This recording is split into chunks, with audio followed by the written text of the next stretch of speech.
I think a lot of existing solutions for figuring out how employees are experiencing all the different tools and software they're using, a lot of the times we rely on surveys, we rely on feedback from people. And while that's a good data point to have, it doesn't necessarily mean you're getting accurate, truthful data about if it's meeting their needs.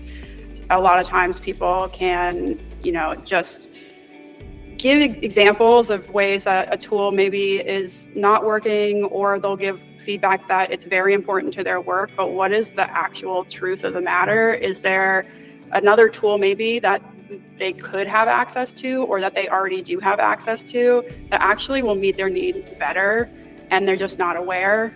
So a lot of the times, some of that human aspect of things can skew things if that's the only thing that you're using to evaluate your tech stack.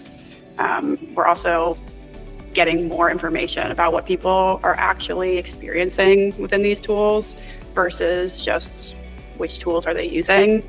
And that can unveil a whole host of different opportunities for optimizing workflows, seeing even what we could potentially automate to make their lives better.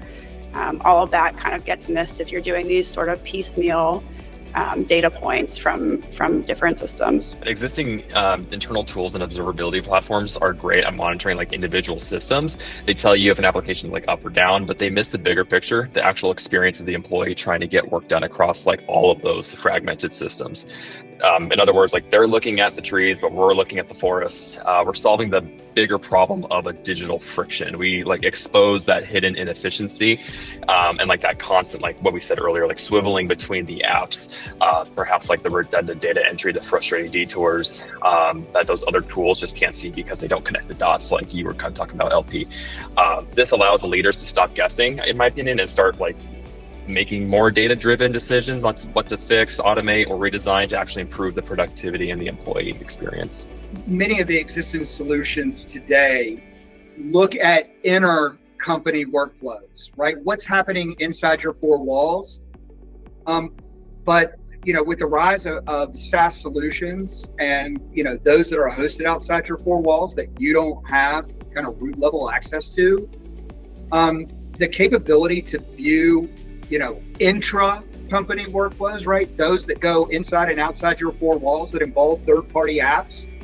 There hasn't been a single prospect I've met with this year who hasn't inquired about a need to measure and monitor the performance of some application that they're not completely, hosting behind their four walls or have access to in a way that can be instrumented to the degree that would provide, reliable inferences that have any sort of predicted value.